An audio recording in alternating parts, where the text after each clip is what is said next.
Alright, सो अभी जो हम लोग डिस्कस करने वाले हैं that will be the NCLEX point of view से क्या क्या बातें हमें पता होनी चाहिए related to today's topic which was gastric acid inhibitors, मतलब जो एसिड को क्या कर देंगे, ब्लॉक कर देंगे। ओके, तो गाइस सबसे पहले हमारे पास आता है एंटासिड्स। तो आप देख सकते हो एंटासिड में never taken with other medications, ठीक है भाई, मालूम है हमको, it will decrease the effectiveness. कभी भी किसी भी एंटासिड के साथ कोई और ड्रग नहीं लेनी है, क्योंकि वो कर क्या रहा है, वो वहां के एसिड को कम कर रहा है ताकि स्टमक के अंदर एसिड ना बने। इस एसिड को कम करने का मतलब है ड्रग टूटेगी नहीं, फास्ट मेटाबॉलिज्म ब्रेकडाउन, मेटाबॉलिज्म होगा ही नहीं, इसीलिए उसका जो इफेक्ट होता है ड्रग का वो डिक्रीज हो जाता है। This is very important NCLEX point of view point. It work by neutralising the acid immediately neutralising the effect. इसमें लिखा हुआ हर एक छोटा छोटा पॉइंट अर्चना आपके एग्जाम में कहीं भी पूछा जा सकता है। Bad news is it's not long lasting. तो इसमें अच्छी बात क्या है, ये इमीडिएट काम करता है लेकिन ये लंबे समय के लिए काम नहीं करता है। स्कैम से क्या क्या ध्यान में रखना है, एंटासिड के क्लासिफिकेशंस, सोडियम बाइकार्बोनेट, ध्यान रखो bicarbonate, and what is bicarbonate, neutralising agent, bicarb is a neutralising agent. So antacid में एग्जांपल में स्कैम से एस से क्या आएगा, sodium bicarbonate, calcium carbonate, aluminium hydroxide and milk of magnesia. Okay, ये milk of magnesia हम उस इंसान को देते हैं अपने कार्डियक वार्ड में जिसको लैक्टोलोज से प्रॉब्लम है, क्योंकि वो पेशेंट डायबिटिक है, तो हम क्या करते हैं उस पेशेंट को मिल्क ऑफ मैग्नीशिया दे देते हैं। ओके, ऑलराइट, क्यों, क्योंकि लैक्टोलोज क्यों दिया जा रहा है, ताकि कॉन्स्टिपेशन ठीक हो जाए, पेशेंट को थोड़ा डायरिया टाइप हो जाए, लेकिन उसको डायबिटीज है, तो आई डोंट वांट कि मैं उसको लैक्टोलोज दूं, तो मैं मिल्क ऑफ मैग्नीशिया कई बार हम उनको दे देते हैं। ओके, क्रेमेफिन नाम की एक सिरप आता है, क्रेमेफिन, ये सारे आपके नेम्स आपको पता होने चाहिए, literally I am telling you, NCLEX में डायरेक्ट उठ के आते हैं शब्द। तो अर्चना ये जो क्रेमेफिन है, ये जो आपका सिरप है, this syrup will particularly increase the gastric motility, okay, will lead to diarrhoea, and milk of magnesia same. तो गाइस इसमें साइड इफेक्ट एक बहुत ही बड़ा साइड इफेक्ट है, वो इसका असर भी है, साइड इफेक्ट भी है। The number one thing is yes Ankit, okay, just let me have a look, ma'am, please add network.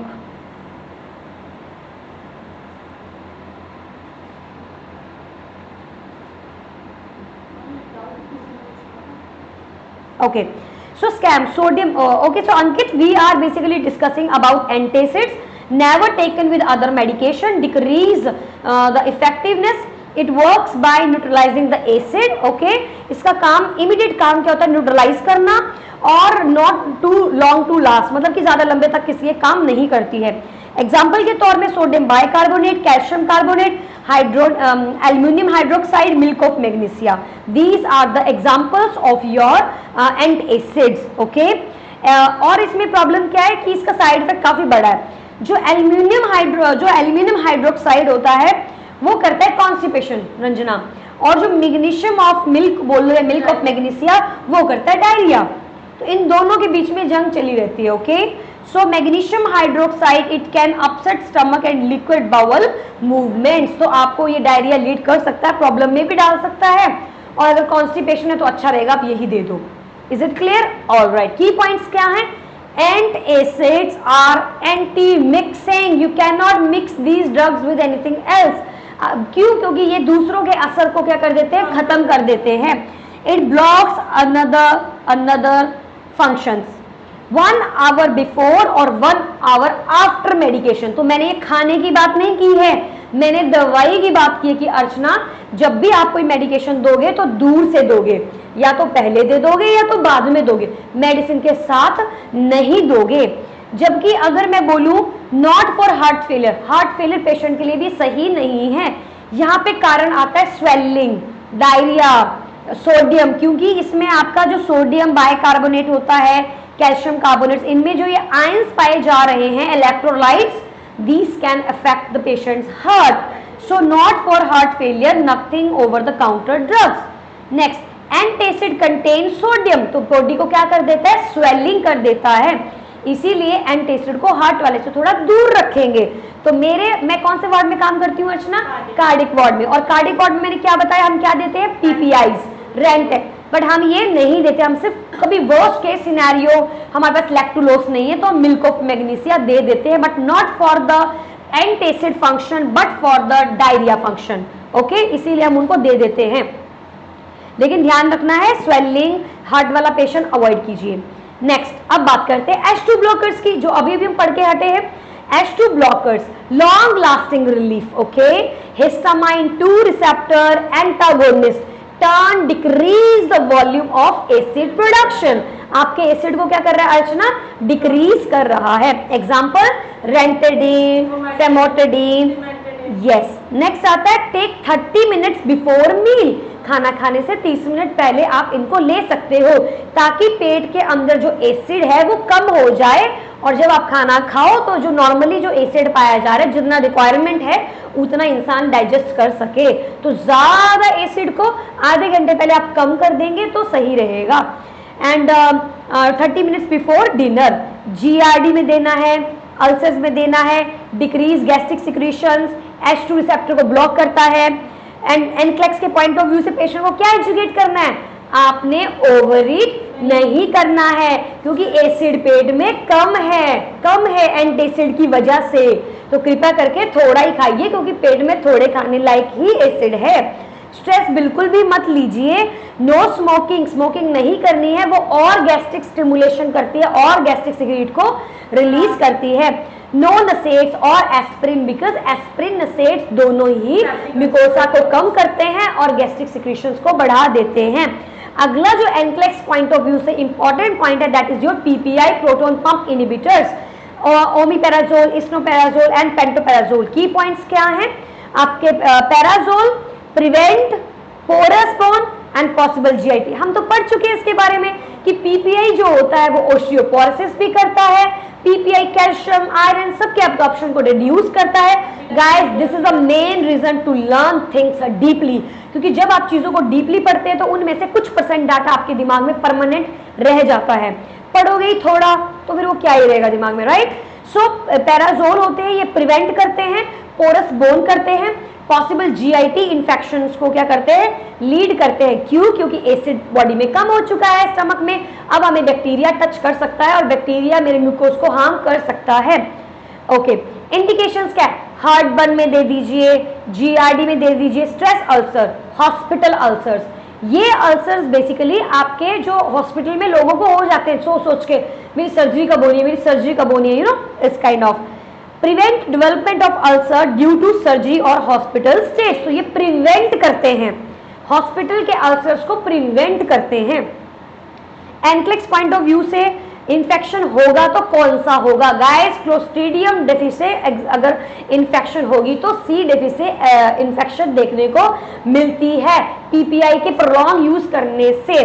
30 minutes before meal, same time, empty stomach. Alright, next हमारे पास आते हैं म्यूकोसल प्रोटेक्टेंट, जो आज हमने अभी नहीं पढ़े हैं, बट स्टिल हम लोग इनके NCLEX point of view direct देख लेते हैं ताकि कल आप जब पढ़ो तो आपको थोड़ा और इजी हो जाए।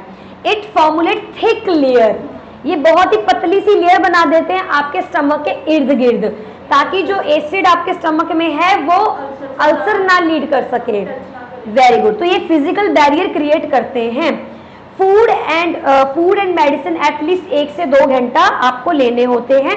वैसे गाइस एक चीज बताती हूँ, बिफोर और आफ्टर टेकिंग मेडिसिन, तो मेडिसिन जो लेनी है वो ले लीजिए, लेकिन आपने ध्यान रखना है कि इसको खाने के साथ ही लेना है। Okay, yes, do not take with any other medication because same action, there is no acid and the drug will not metabolise, तो ड्रग आपकी क्या हो जाएगी? Waste. Yes, and then after avoid कीजिए empty stomach. Okay, avoid empty stomach, खाना खाते वक्त, take करते वक्त आप इसको ले सकते हैं। Don't be tricked. क्या है इसमें trick? 2 hours before you eat. No no no no no, हम इसको टेकन लेट, बेड टाइम लेंगे, रात को सोते वक्त हम इसे लेके खा के सोएंगे। 2 आवर बिफोर यू ईट नहीं, आपको खाने के साथ, क्योंकि खाने से जस्ट पहले लेनी, ताकि वो एक लेयर बन जाए और जो आपका एसिड है वो सिक्रीट, वो उसको इंजरी ना करे, क्योंकि जब आप खाना खाओगे तो एसिड सिक्रीट होगा। और वो एसिड जो है वो उसको पंचर कर सकता है आपकी लेयर को, म्यूकोसा को। इसीलिए हम चाहते हैं कि खाना जब खा रहे हो, जब एसिड बन रहा है तो आपकी जो लेयर है वो कवर हो। हाँ, कई बार एम्प्टी स्टमक भी एसिड बनता है। वो चाह रहे थे कि आपकी पूरी म्यूकोसा हील हो जाए अच्छे से, कोई डिस्टर्बेंस ना हो उस म्यूकोसा को। Alright, next guys we have prostaglandins, ये भी हम पढ़ चुके हैं, नाम है misoprostol. Misoprostol PGE, very good, PGE1 indication synthetic prostaglandins to prevent skin from ulcers, increase protective mucus। मीजोप्रोस्टोल miscarriage risk हो सकता है क्योंकि प्रोस्टाग्लैंडिन्स है, तो आप प्रेग्नेंट लेडी में रंजना इनको हम नहीं देते हैं। एडवर्स इफेक्ट क्या है? It is not for pregnant woman, okay.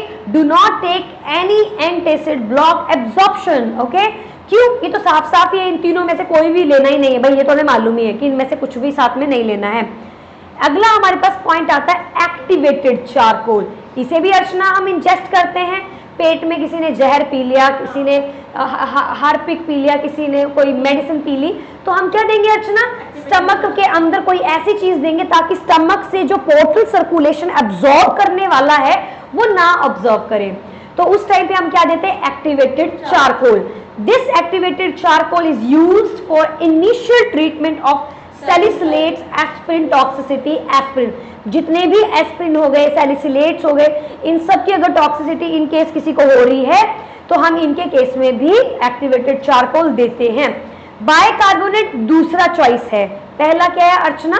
Activated charcoal. Now let's see, not gastric lavage, no longer recommended for aspirin toxicity.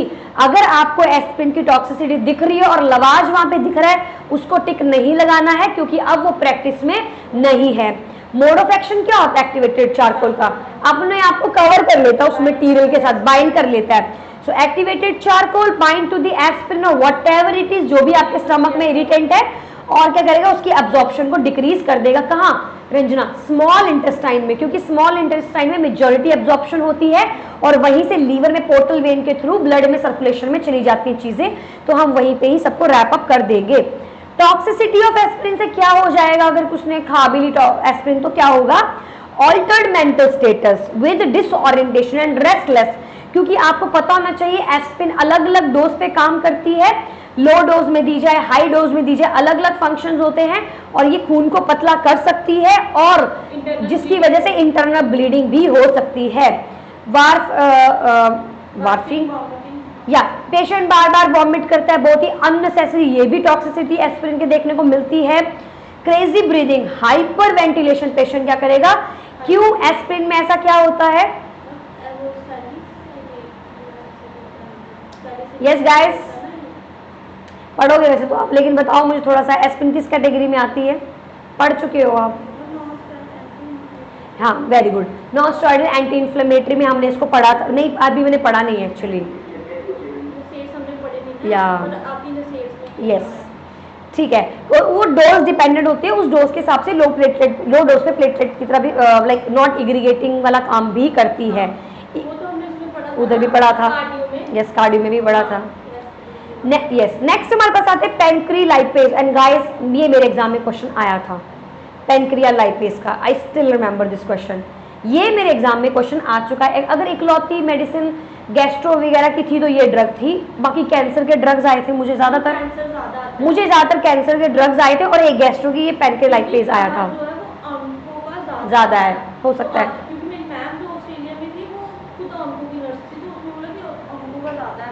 हाँ, तो मुझे 2-3 ड्रग्स थे एंड लिटरली मैंने बस जो मेरे छोटे से नोट्स बनाए थे कैंसर को लेकर, उनमें से मुझे ड्रग आ गई थी।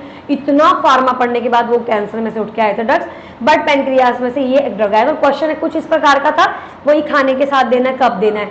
गाइस, इसको तो खाने के साथ खाना है, बिल्कुल साथ में। Help to break down food, ये फूड को ब्रेक डाउन करने में मदद करता है। It is given to replace digestive enzymes. Patient के पास एंजाइम्स ही नहीं है, पैंक्रियाटिक जूस नहीं बन पा रहा है। यस, देते हैं, वहां पे हमने पढ़ा है इसको। पैंक्रियाटिक जूस नहीं बन पा रहा है because patient's pancreas is not functioning well. So वो पैंक्रियाज आपका जूस ना बनने की वजह से हमें अलग से सिरप में उसको पेनक्रियल एंजाइम्स देने पड़ रहे हैं सिस्टिक फाइब्रोसिस में, क्योंकि हार्डनिंग हो जाती है आपके टिश्यूज की पेनक्रियाज में, तो सिक्रेशन बंद हो जाते हैं, उस केस में भी देते हैं, इवन पेनक्रियाटाइटिस में भी देते हैं। लाइपेज फैट को तोड़ता है, प्रोटीएज प्रोटीन को तोड़ता है, अमाइलेज कार्ब्स को तोड़ता है, ये सब कुछ पाया जाता है इसके अंदर। की पॉइंट क्या है, and I am very happy मेरे एग्जाम में आया था और it was like correct. Key point क्या है, it must be eaten with every meal. Snacks और मेडिकेशन इज नॉट इफेक्टिव, वही बात आ गई, कोई मेडिकेशन कुछ भी दे लो नहीं इफेक्ट होगा, इनहिबिट कर देगा सब कुछ। नॉट बिफोर और आफ्टर, विद मील, इकलौता ऐसा आपका ड्रग है इसमें, with meals with snacks. Exactly, तभी वो हमारा गॉल ब्लैडर से वहां से जो पैनक्रियाटिक डक्ट है हमारी एंड योर स्फिंक्टर ओडाई वो कंस्ट्रिक्ट करेगा और सिग्नल देगा ऊपर कि भाई आइए सिक्रेशन दीजिए, तो गाइस इसीलिए वो तो स्टमक वाला आ गया। जो पैनक्रियाटिक जूस है ना डाइजेशन के लिए, वो फर्दर ट्रिप्सोनेजन कीमोट्रिप्सोनेजन आगे फर्दर डिविजन्स के लिए मदद चाहिए हमें इनकी। Guys next, pancreatic lipase administration.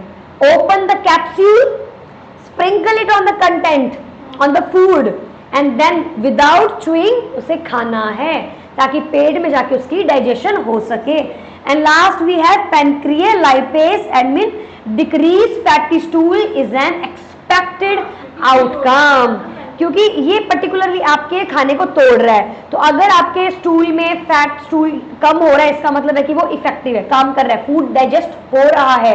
नहीं डाइजेस्ट हो रहा है तो सीधा जो खाओगे अर्चना वो सीधा फैट बन के बाहर आ जाएगा, क्योंकि बाइल ऊपर सिक्रेट नहीं करेगा, पैनक्रियाटिक जूस भी नहीं है। लेकिन ये जो सिरप होगा इसमें लाइपेज प्रोटीएज हर तरीके के एंजाइम पाए जाते हैं और ब्रेक डाउन करते हैं। Yes, so guys this was all about your